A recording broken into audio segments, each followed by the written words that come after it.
Hello, everyone, and welcome to yet another episode of Cyber Prophets. Cyber Prophets, the podcast that is prophesizing the future of technology. I am here once again with my brother from another mother, Federico. Welcome, everyone. Hopefully, today you're going to learn new things that can empower you. Yes, what are we going to talk about today, Federico? We're going to go to GitHub Copilot. GitHub Copilot. Yes, we are still on the line of artificial intelligence. We're still talking about artificial intelligence. Our last 3 videos were about OpenAI and the technologies that they have developed, ChatGPT, DALI for creating images, and today we're going to talk about GitHub Copilot. What is this GitHub Copilot? Well, according to the official source, it's an AI pair programmer that helps you write code better. That's why they say. Among the benefits that they mention is that it draws context from your own code, so it is able to recognize the code that you have written and make suggestions based on it. Also, you can create new functions and it can suggest like whole lines or even entire functions based on that. Today, we are gonna make a live run and see what are the current capabilities of GitHub Copilot. Wait for it. Maybe something important and a little bit of introduction to GitHub Copilot is that, as I was mentioning, it was created in collaboration with OpenAI. OpenAI, the same company that developed ChatGPT, which everyone is talking about nowadays, and the same company that developed DALI, the image AI art generator. If you haven't checked the videos about ChatGPT and about DALI, please check them out. These are going to be linked in the description. Now, GitHub Copilot has a different set of data that it was trained on and is more focused on code that is publicly available in GitHub. Nowadays, they claim that it is specialized on certain programming languages, which are Python, JavaScript, TypeScript, Ruby, and Go. These are the languages that GitHub Copilot manages better and that can give you better suggestions. For the time being, GitHub Copilot is only offered on a paid subscription basis. That is, you have to pay either 10 euros, $10 monthly, or $100 yearly if you prefer that subscription. Once you sign up, you have access to different plugins that connect directly to your favorite code editor, and then you get suggestions automatically. For instance, we can mention about the popular code editors, Visual Studio Code, or if you are a Java developer like me, JetBrains and IntelliJ IDEA. Now, I think that we have had a fair introduction to the topic of GitHub Copilot. Let's make a live run. Federico. Now we're going to do an experiment. And the first thing is that I have my IDE open, that is Visual Studio Code. As you can see, here I have the extension installed. You need to also configure it because it requires you to have an account. There is no other way to go in to use it since it requires an account. And you will also see here the interesting icon that is telling you that GitHub Copilot is running with you, because you can run it only for some projects or let's say globally for the entire process. In my case, I'm using it globally, so no issues. And then what you're going to do is that I have this code. So you can imagine that when you have code, things are a little bit harder to modify than when you're starting something from scratch. Yeah. And this is a website that I've been working on it. And my main idea is that I have a video that, as you can see, it shows in a pop-up. And what I want to do is that it will also appear here when it says Francis Drake. I would like that here we will show another pop-up with a similar video so the people can preview it. As we can see, this has a lot of code. It's not like a simple code. And the previous one that I showed you is almost at the bottom, this modal. Where is this modal? Yeah, it is here. GitHub Copilot, what it's going to do is that it's going to take a context based on what I'm starting to write. Let's say that I want to have a modal for my YouTube video. It will have a modal, then I will give it like a Francis YouTube or YouTube. Then I close it and it will analyze the code that is behind. And as you can see, it took the code that I created before. This magically appeared. I haven't written anything. And as you can see, I have different options. Like, for example, I can do, if there are different codes, it will show you. But in this case, since there is only one code, it's not going to create multiple options. Then I can do click in tab, and it's going to take what I want to check. It's not going to be perfect. And one of the examples is that this legend 22 is not Francis Drake, because legend Francis Drake is the legend 1.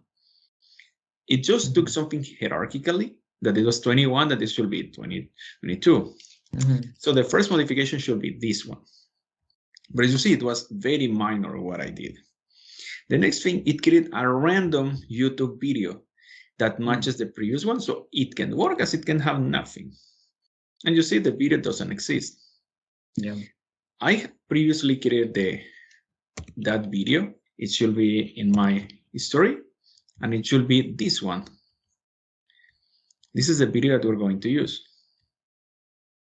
I can take it, and now it's here. Now with this ID, we need to replace it by the one that was created by Copilot, that is this one. We'll remove it, and then I can do click again. Let's see if it works. And as you can see, now we have a video. Now we have the code ready. And what is the next step? I need to take a similar code that they want for the modal. And let's see if it really works. I'm going to take this code. This section most likely will not be understood by Copilot because this is JavaScript. This is not JavaScript, but it's a JSON. We can try to see if it can understand what we can do, but I have my doubts that it will be able, because I need to give a context in the text. Since this is not code, but this text, this is a part. Let's try it out. Let's see if it understands that there's some HTML inside that. It added a comma. That was the only thing, but the text inside, it cannot guess it.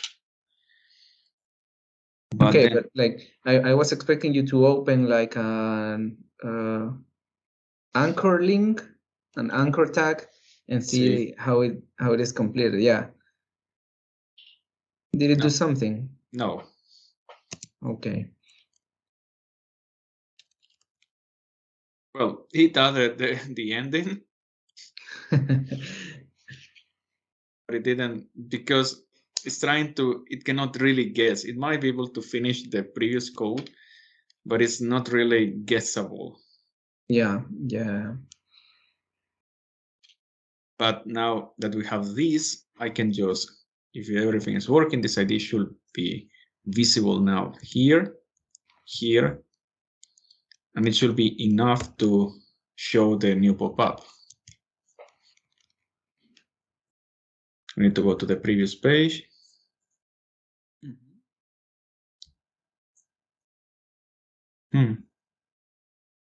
And here, now we have a video. Okay, great. We might need to change perhaps the color or something like that because it wasn't clearly visible. Yeah, it was. Let's see now. Oh, okay. But now, can we do more things with the Copilot? Well, when you're in the JavaScript section, for sure, it can start even guessing. Like, for example, I would like to document this. You can start, and if you hate to write documentation, it will help you based on the context of what you're doing down. You can also start creating like different actions. Let's suppose that you would like to create a toggle action, a toggle event. Well, it started to create a code, as you can see. Wow. but I will do something different, let's say.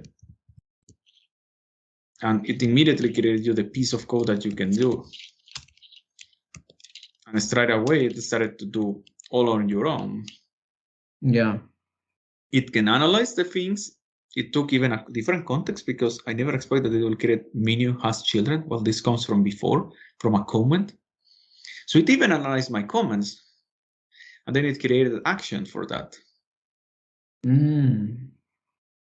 And in Yeah, fact, that's right. it's analyzing everything because it can tell you different tips, different actions, and simplify all your experience. So you save a lot of time instead of trying to guess. Or let's suppose that you would like to create let's suppose that I didn't have this scroll action. And I would like to create a window. Oh. It immediately created the action. It kind of has a history of what you had there, right? Or did it create it based on the comment that you have? I think it was based on the comment because this is not exactly the same code. It says that the scroll top is higher than 100. It will add this header scroll and this remove class scroll. Honestly, I'm not so sure what is the meaning of that code because or based on what it did it, but it's maybe guessing that I could try to do that. Yeah, it's definitely guessing. And then here, oops, I went too fast.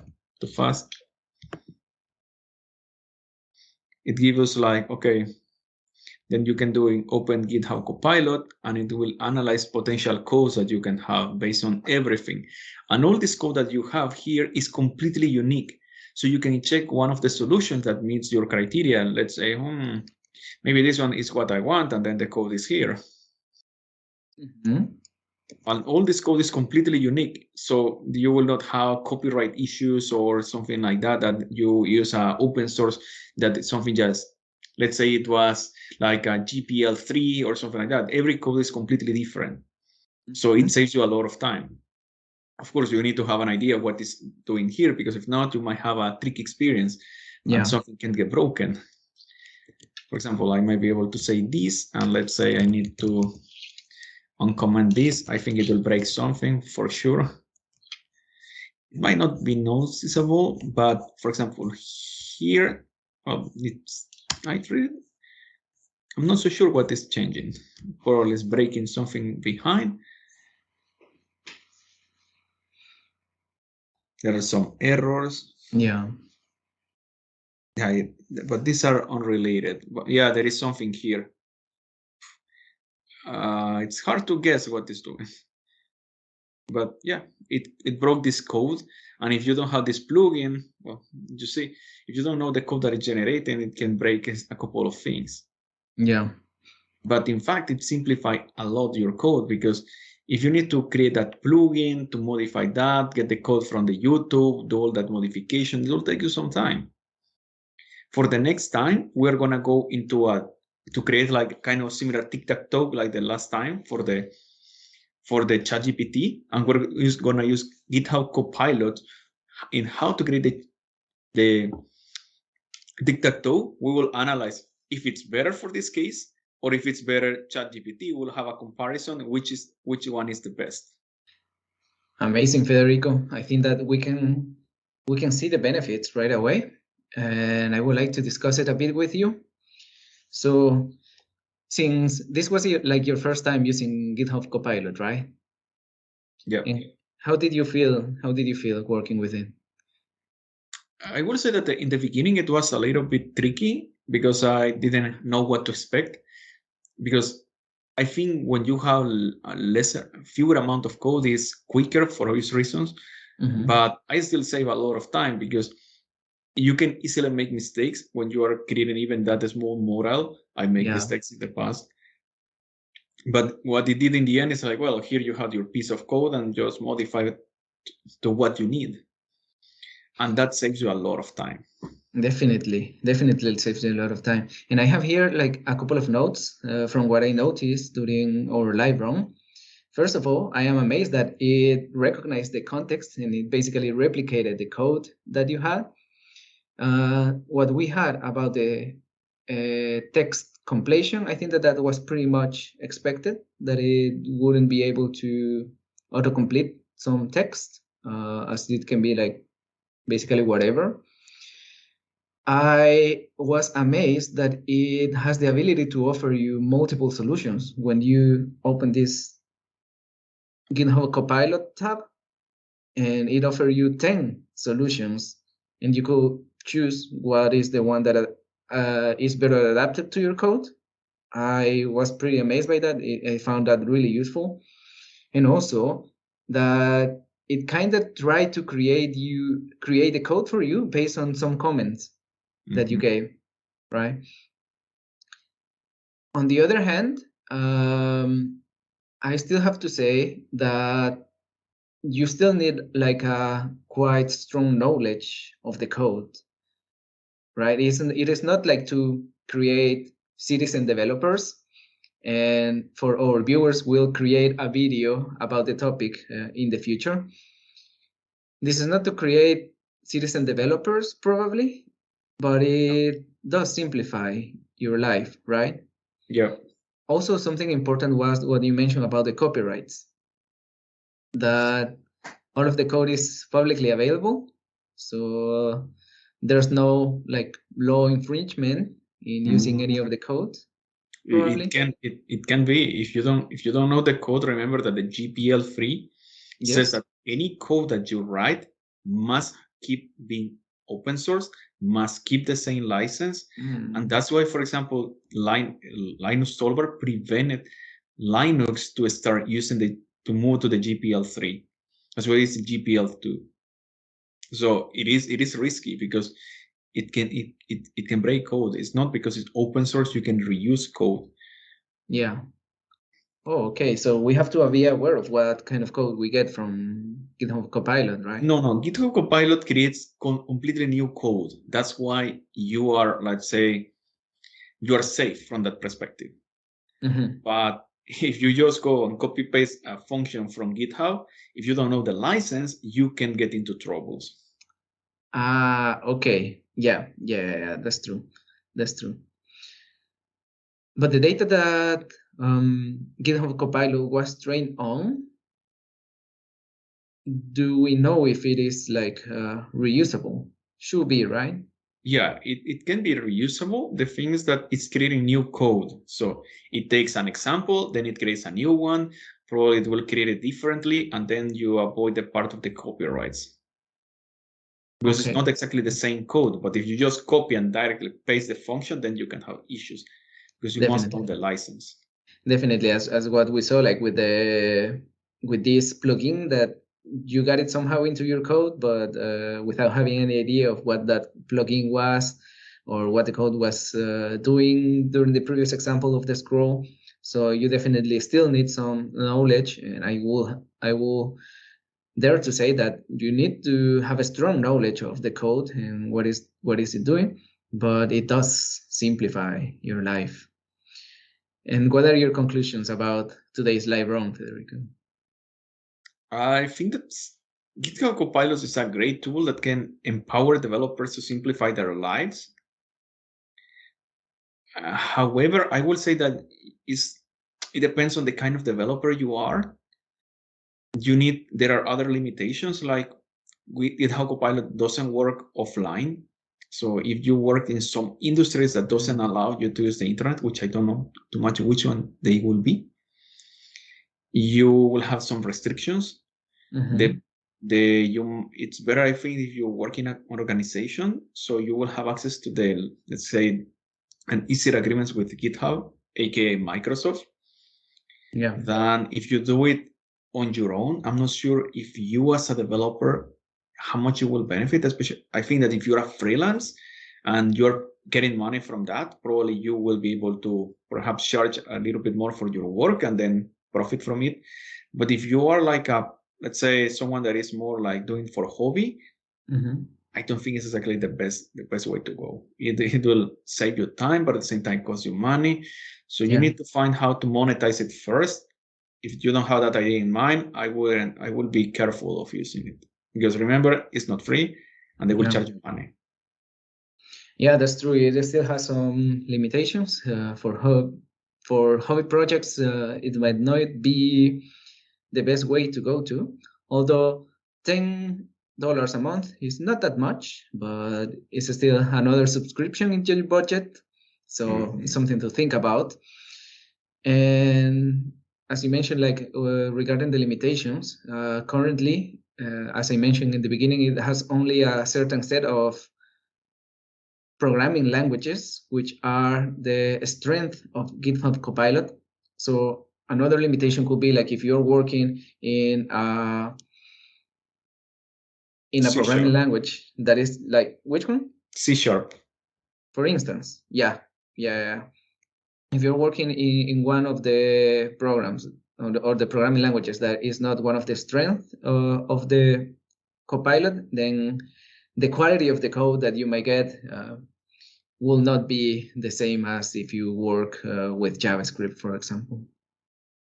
Another thing that perhaps it will be a good idea for GitHub or Microsoft, as they create these, let's say, how to call it, subscriptions for Office 365 that they offer you a lot of tools, it would be a good idea that maybe even if you charge $15 for the users, that give you some benefits in the GitHub, or even if you keep the $10, but for example, they allow you to have private pages or something like that.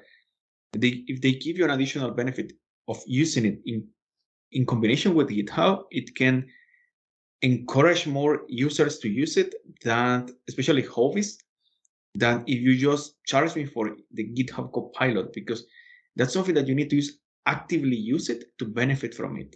If not, I feel it like a risk that you might not be encouraged to use it.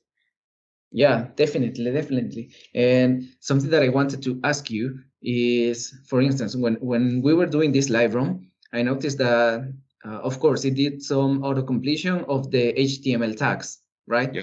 But here, it is important to recognize that some of the auto-completion might come from Visual Studio Code and not from GitHub Copilot.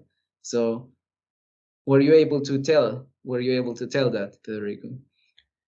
Yeah, because Visual Studio Code will only finish the tags and they wouldn't finish inside text. Yeah. So, okay, yeah, that's the difference. Whereas GitHub Copilot gave you like the whole syntax of the model, what's inside the model. Yeah. Whereas the plain Visual Studio Code will only have auto-completed the div tag, and that's it. Yeah. So yeah, that's a great benefit. Yeah. And I think that we can close the discussion for today. Next week, as Federico mentioned, we're gonna go for another live run. We're gonna test if we can create a tic-tac-toe using this GitHub Copilot. So stay tuned, follow us, subscribe on our YouTube channel, in our Spotify as well, and see you until next week.